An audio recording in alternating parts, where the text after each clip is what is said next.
Born on May 18th, 1927, Ray Alpert lived a long, rich life.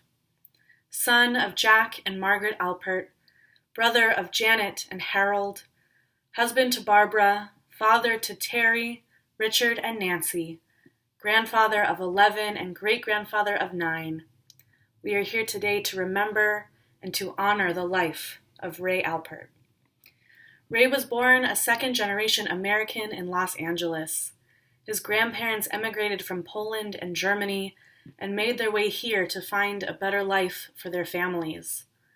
Ray understood what it meant to have very little, and he saw his father work hard to create a profitable company that is still lucrative to this day. When Ray's father passed away and Ray and his brother Harold took over the company, Alpert and Alpert Iron and Metal Inc., they went international and even interplanetary, getting their recycled aluminum on the Mars rover. Ray was a visionary, and he took the company to the next level.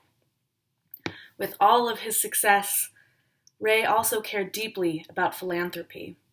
He donated much of his earnings to various Jewish causes and organizations, most notably the Jewish Community Center in Long Beach, which is named for him and his wife Barbara. He also donated a lot of money to better the Long Beach community, donating to the local police, the fire department, and the school system.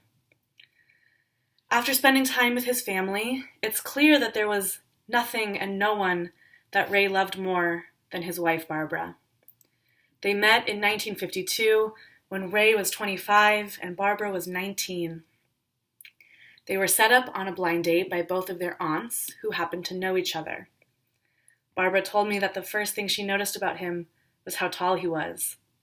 He was so tall, she said, and rolled her eyes.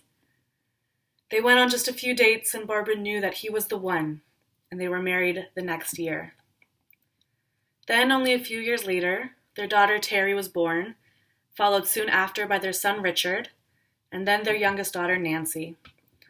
Terry recalled that he wasn't the best person at showing his emotions and acting very loving towards his family, but he showed up for his kids when it was important, and he gave them everything that they needed.